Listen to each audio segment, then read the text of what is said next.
It's your friend the Wren back again. This is going to be a more serious, less jovial video. I'm going to do this off the cuff. I don't have a script. I don't really have a direction except for just to share some information with you guys.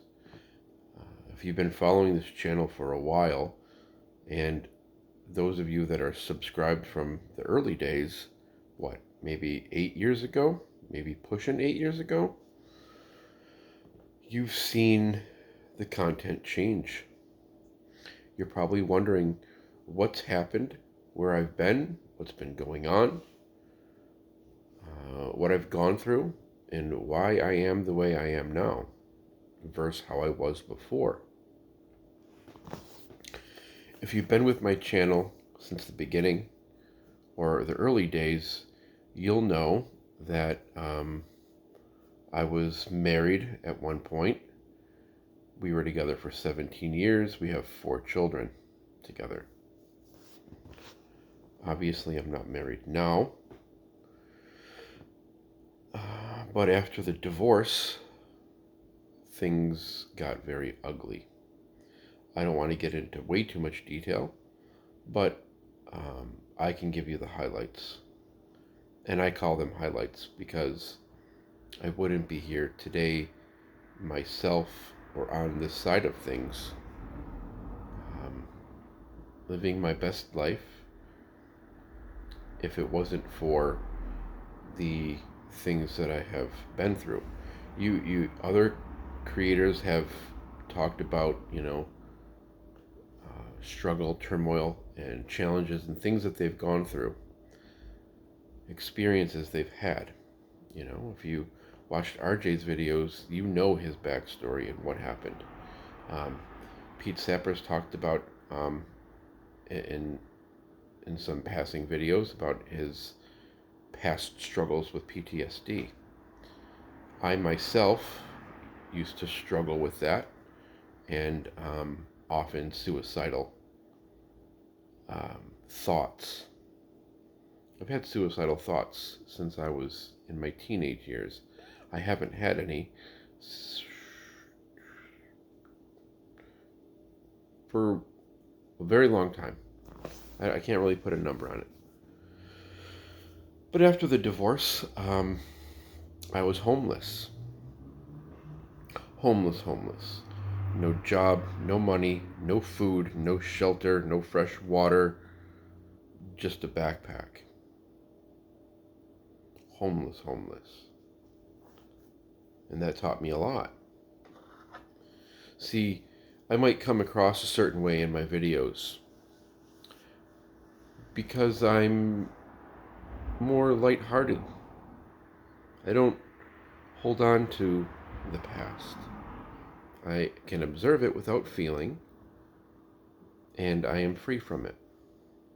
And that's why it's easy to talk about today and why I've not made this video before. I attempted this video maybe about 2 years ago, and I couldn't get it out without having some sort of bitterness or even some clinging thoughts to still feeling like a victim.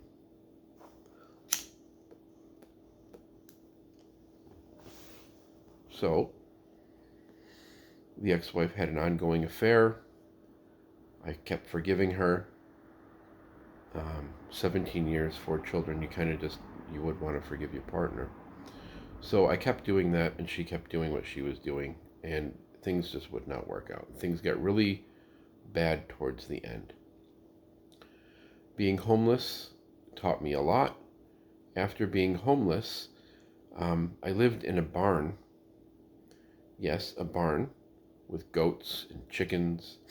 There's turkeys, there's ducks, there's goose. So obviously I lived on a farm. I did make some videos during that time. Most of them are gone. I think there's 1 or 2 that are still up. Now, the videos that I've taken down throughout the years don't make sense to be on this channel anymore. Now, if you followed me from back in the day, you know that that person is no longer this person. There used to be an obsession, a compulsive obsession, with all things that were Celtic. Celtic this, Celtic that, Irish this, Irish that. It's a part of my father's heritage. It's part of my heritage. It's part of my DNA. Blah blah blah. These are attachments. That's not that. They're not factors that make you who you are. And along with this Celticness, having been, I would say, brought up pagan um, by the hands of my grandmother, and then joining a Druid order around the age of 18. So being involved in Druidry, um, Gaelic culture for well over 25 years. Everything from serving the community, holding the different festivals, doing rites of passage, um, teaching at local shops, lecturing at local colleges on Celtic culture. These things fell by the wayside for me. There was no longer a need to be attached to them or identified with, even a title or a rank that, I earned.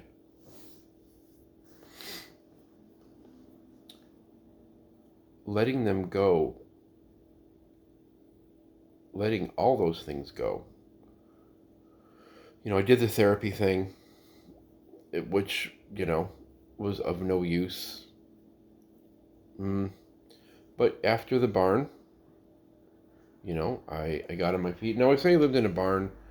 Um,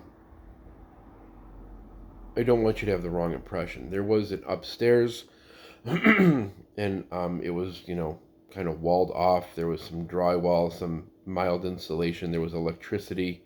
I did not have plumbing. So obviously no toilet, no shower, no sink, no running water. So basically anytime I needed those types of amenities, I could walk, a couple hundred feet up to the main house and, be welcomed there to shower, do laundry, make a meal. Even though I could make meals back in my place, I had a fridge, big screen TV. If I showed you pictures, you'd be like, that's an apartment. That's not a barn. Because basically, everywhere I go, I make it home. I can make my surroundings, no matter where I live, comfortable. And I did so when I was homeless. You guys don't know, but I used to teach wilderness survival skills, bushcraft type stuff, survival stuff. Um, General outdoors has always been my life, and that's why, like, having a spiritual path like Druidry always called to me, even early on, because well, there was lots of reasons why it called to me. A deep connection to my father's ancestral roots, wanting to know who his people were, what their language was like, what are their customs and their beliefs and their social structure and their history, and 25 years of that. To just go, so what? I grew up in the Italian family on my mom's side. My father wasn't active. He was very abusive. He still is to this day. And I'll get there in a second. But he's still a heavy alcoholic. Cocaine on occasion. Well, it used to be a lot more when I was a child. Physically violent. I mean, with my mother, with his current wife, his ex-wife, with myself. He's a big man. He's like 6'2", 6'3", blondish hair, light eyes. I look like my mom's side of the family, obviously. Look like a freaking dago. Oh yeah, but anyway, when after the divorce, after the homelessness, I didn't go right to the barn. Um, I basically begged my father for a place to stay. And this is me not having a relationship with this man for like my entire life, and him allowing it to stay in his basement so I could, find a shit job and get on my feet, you know. Think about it, because I had nothing. I had not a dime to my name. I was eating out of garbage cans and sleeping in cemeteries and along the railroad tracks, and um, life was hard, but it was also liberating and free. It's a strange existence when you're homeless. You have a different set of priorities. Your worries are uh, safety and survival.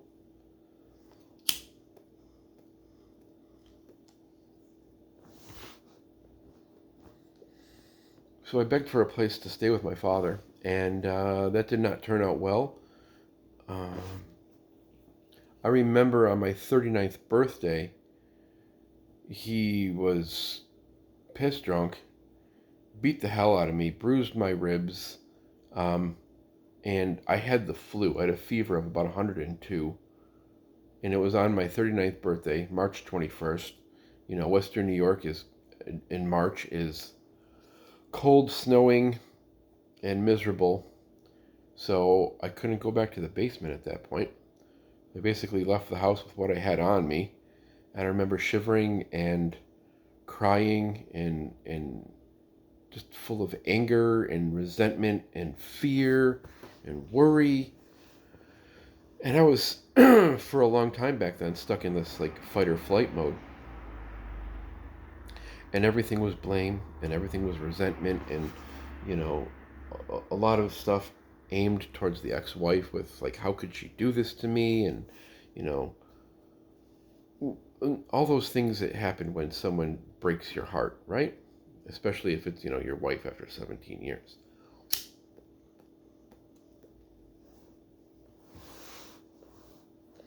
Not to mention like all the lies that went along with it, and, you know, tried to poison me twice. It's like a Lifetime movie. If I told you all the details, this video would take forever, and you probably wouldn't even believe me. But the point is even after I've gone through that, and my father's house, living in the barn, getting on my feet, this job after that job. That doesn't mention like all the other things that went along with like court and all that other stress. You know, trying to get a job when you're homeless is hard. Trying to get a job and then not having a work history, like a solid work history that most men would have, that would be probably, I was like, let's just say I was like 37 or 38 at the time, around then, and like from that point, and then having 10 years before that, like no solid work history, jobs won't hire you. But why did I not have a work history? Because I was a stay-at-home father to 4 children. And I'm talking, I was the mom in that relationship, in that scenario. I did, the cloth diapers and the glass bottles and the shopping, the laundry, the cleaning, the meals. It was 1950s role reversal, I suppose. And there was sort of like this agreement that she made good money, that if I would go to work at that point, I would just be paying to have the child in daycare. And what parent wants their children in daycare instead of being with family, especially their parent that loves them?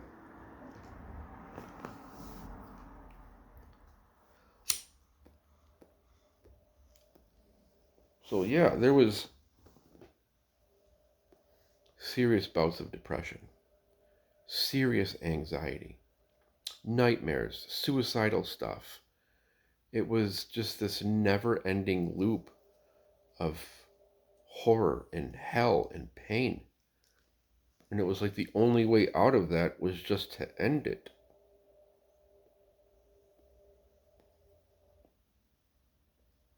Now you might see a lot of YouTubers pointing fingers, you know, placing judgments. And it's easy to do when you don't know somebody. It's easy to do when they're not measuring up to your standards. It's easy to do if there's an ego. It's easy to do, you get the point.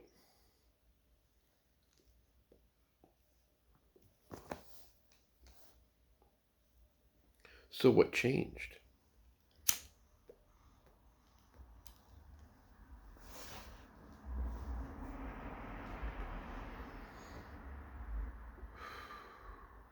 A great desire for wanting the pain to stop. I didn't even bring up the children. I have 4 children, okay? Um, 2 are in high school, one's in middle school, the other one's in grade school. 3 boys and a girl, okay? My oldest boy is 17, and then after that is 15, 12, and then my daughter is 8 or 9. I can't remember. There's so many of them. I can tell you their birthdays, but I don't remember the birth years. It's all a blur. A beautiful, wonderful blur.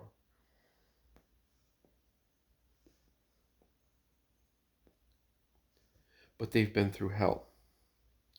And there's literally nothing that I can do to speak for them or to protect them from the situation that they're in.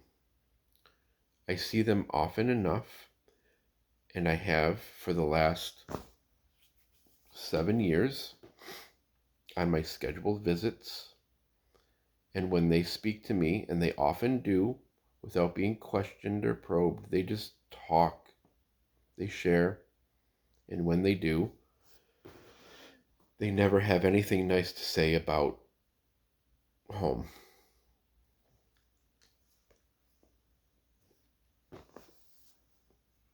And I will leave it at that. That's all I will say about what they've said. So I could play the victim card, and I could play the poor me card. Or I can just observe. I can be there, and I can observe. And when I'm in the presence of my children, their love just exists.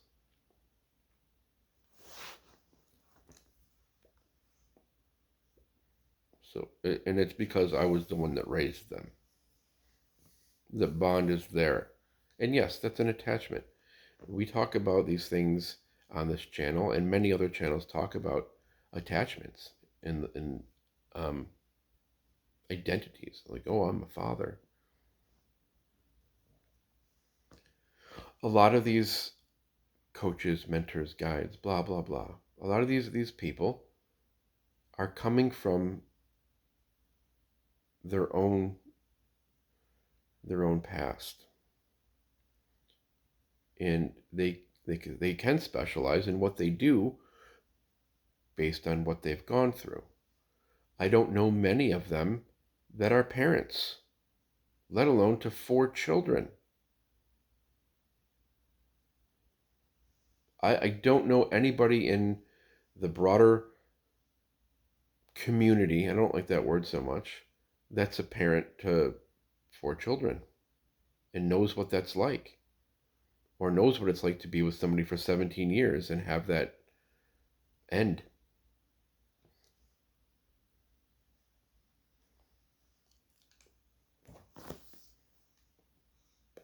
And then add to that the homelessness, and then the continued physical abuse, and then the struggles, and the suicide, and then the therapy, and the courts. It's you add all these things up. It's enough, you know, when you actually have no money, you do everything in your power to try to get money just to survive. And I'm telling you, it doesn't work that way. The manifesting coaches that are talking about money, I would only steer you to two of them. And that's going to be RJ Spina and Pete Sapper. It's just my opinion, but those two gentlemen know what they're talking about. They're actually living it. They know what they're talking about.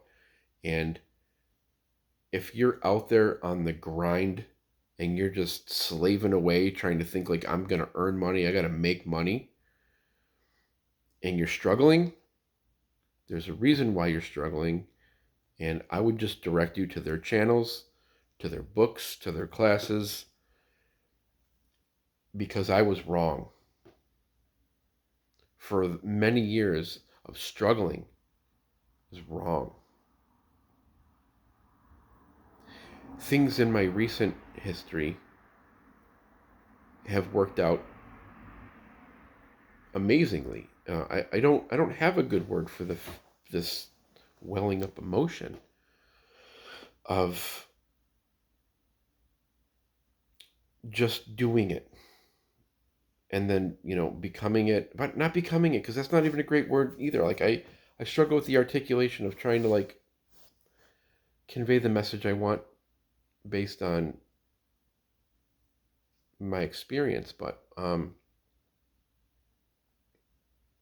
hmm the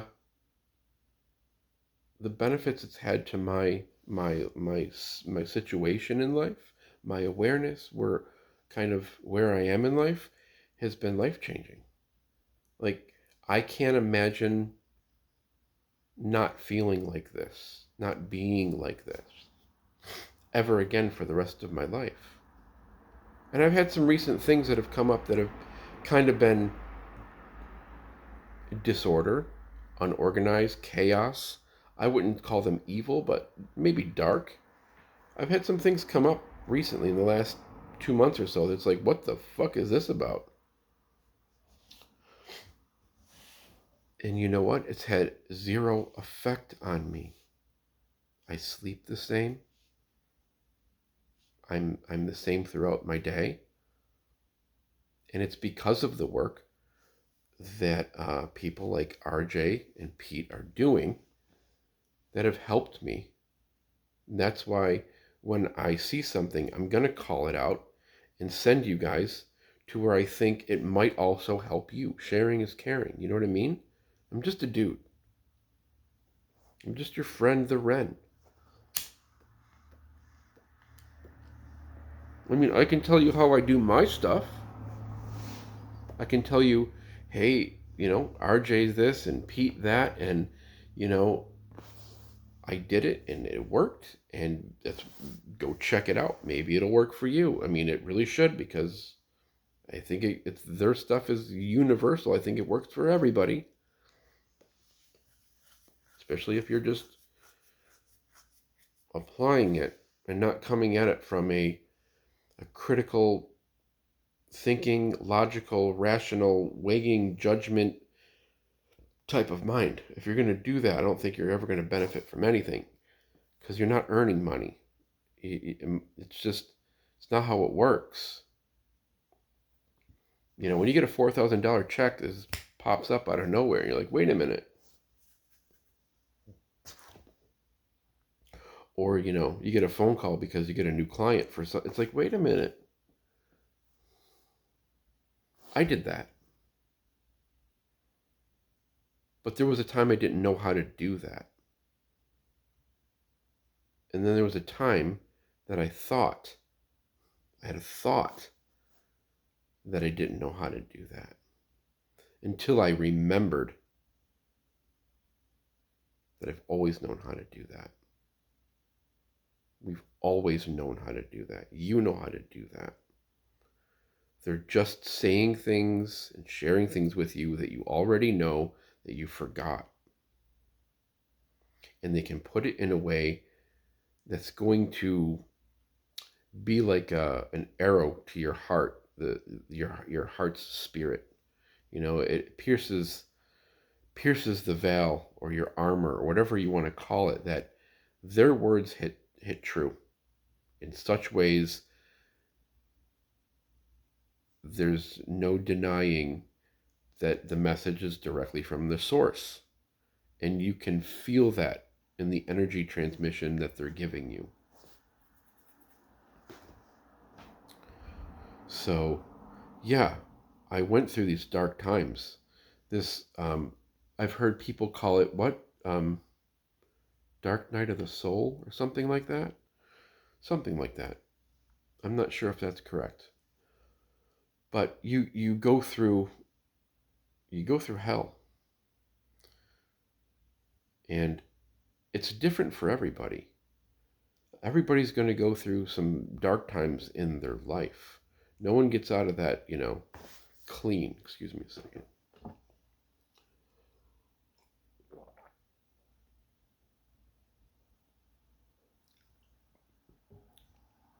Sorry. Um,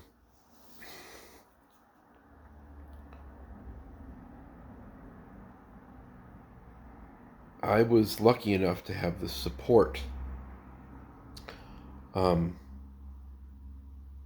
eventually from my mother, which wasn't in the beginning or for some time when these things happened. I wasn't even welcome at her house. And even I was estranged from my entire family. My brother. So I couldn't even rely on family at that time. I had some close friends, and I have a girlfriend. So without the support, the current support of them in my life, I wouldn't be able to be here today to deliver this message because I'd be fucking dead. There were times, many times, I considered it. I was close. Children or not, I didn't care. I just wanted the pain to stop. And it wasn't just the pain. It wasn't just the emotional thing. It was, you know, I heard a quote once. Let me try to remember this properly for you. And I don't remember who said it, so I apologize. A man's morals are directly proportional to his ability to obtain resources. And that hit home because when you're in a place of the lowest of the low, you will do anything to survive. You'll steal to eat or to drink water. After your seventh day, after your ninth day, and you've only had like a scrap or two and you're hungry, you'll steal. I did not. I would not allow my morals to be compromised. And I know that sounds weird because we're talking about beliefs and concepts, ideologies. But I'm talking what's tied to the spirit, maybe? I'm not sure. I don't have a good way to put it. That do unto others type of thing. I wouldn't want someone to do that to me, so I didn't do that to other people. If I needed something that bad, I found a way to either ask for it or to live without. And even during these hard times, I did charity work sometimes. I donated my time and even sometimes going without so my children would have something. Or helping people that were in situations worse than me. And you're like, how could someone be worse than you? Well, if there's, a woman that's in a wheelchair and she's missing all the teeth out of her head because she smokes crack and she smokes meth and she lives in a box, the $10 in my pocket, I'll give her five. Is she going to buy drugs with it? Well, maybe I took the $5 and I bought her food and a hot coffee. Some people are like, well, maybe he was raised right. I wouldn't say that. It was because I knew the struggle.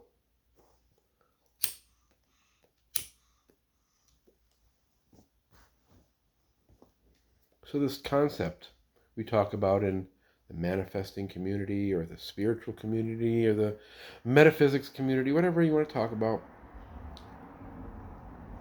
gratitude. I I think I gratituded myself out. I was just thankful all the time for all the small things that I ever had and became fulfilled with everything is just enough. Everything is good enough. Everything is fine.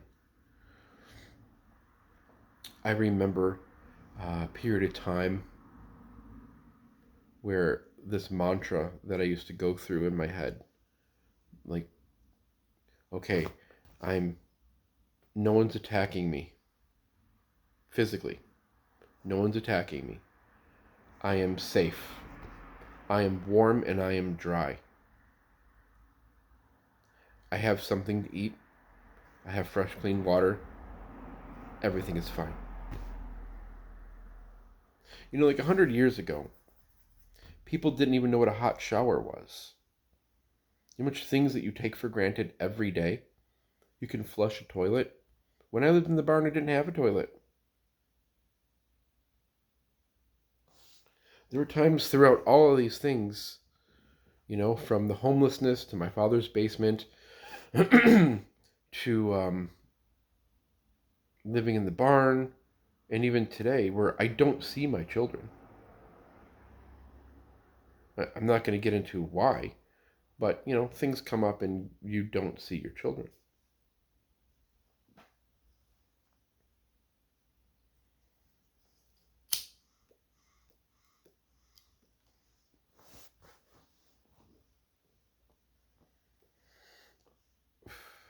And this is where I made the last video years ago on this topic where I stopped.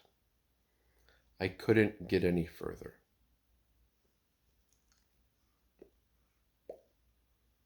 And that was about 2 years ago.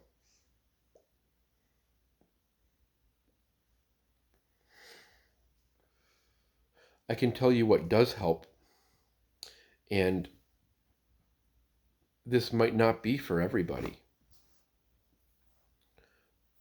Breath work helps. Meditation helps. Yoga helps for some people. Lifting weights helps. Exercise helps. Fresh air, vitamin D, the sun. Having a good diet is helpful. Because if you're eating tons of trash when you're already living in a state of survival mode, is not going to help you. Getting good sleep helps. That's one that I still struggle with. Yes.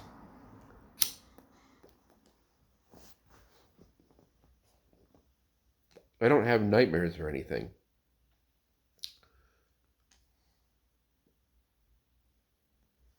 I'm just generally more awake at night and more creative at night. So what else helps? What else helps during these things? We talked about meditation real quick and breathing.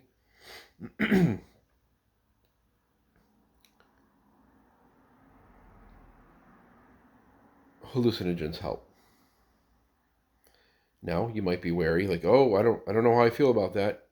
Well, you can consider microdosing, meaning there is such a small amount that it's not noticeable, and there are no effects except a feeling of, you know, steadiness, regulation, focus, pleasantness. You could consider that a medicine. Saying that psilocybin is a drug is ridiculous. It's ridiculous,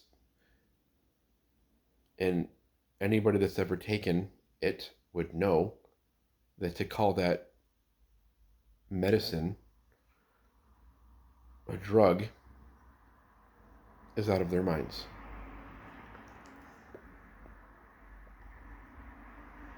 Now, if you're not ready for it, depending on what you take and how much you take, it's going to force you to confront some things that you've not worked with.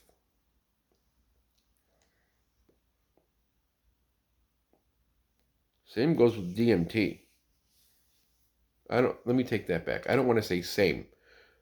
Way different of an experience and way different of a benefit. There's a lot of chatter about 5-MeO. I only can say I've heard people talk about it and their experiences. I've not had the pleasure. But regular, just, DMT, not the ayahuasca, but like, something that's like a vape,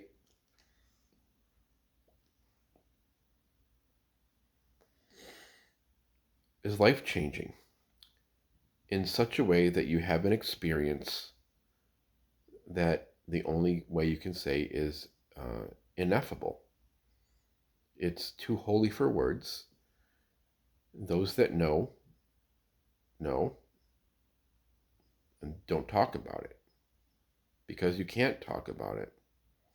It's like basically you've watched this video up until right now, and if you've not had those experiences in your life, you don't have a perspective on it. And even if you did, it's not the same perspective because you didn't go through all those same things. But being able to be here now and to look back on those things, remember them, and not having an emotion about them, and going, oh, well, that's interesting. Well, yeah, I played a part in that, and I played a part in that, and well, look at how that benefited me, and look at all those things I was holding on to, and having the ability to look back and go, well, I have a new perspective. And then still being in the here and the right now, and having a wonderful, happy life.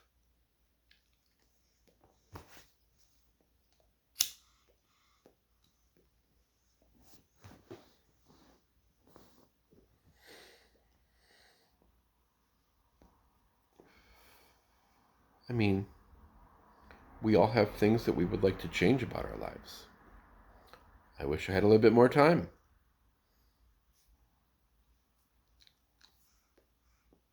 But I would do it, and I would do things and spend my time doing the things that I enjoy doing, just like you would do, just like anybody would do.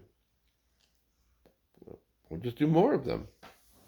But it doesn't stop me from doing them now, or currently, or presently.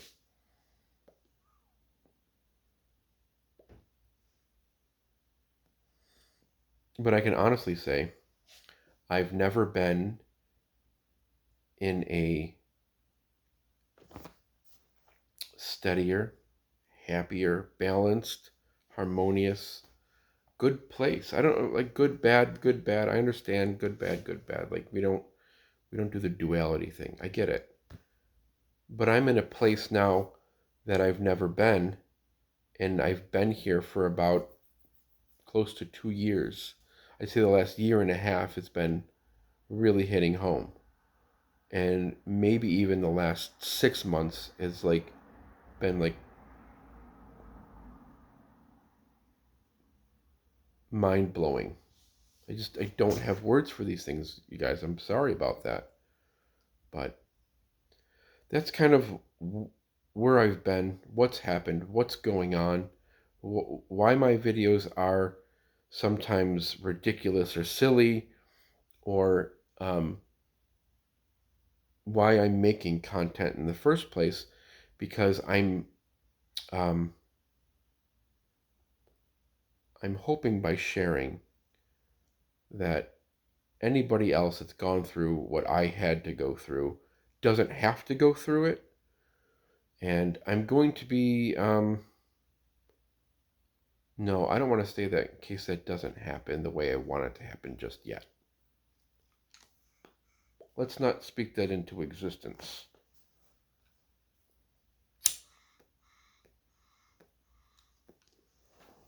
It's a creative work, and it's coming up. So this video is already too long. Most of you are not going to watch this, and that's fine. I just wanted to lay it all out there for anybody that cared. And if you don't care, that's also cool. Wishing you guys all the best. Stay fresh, cheese bags.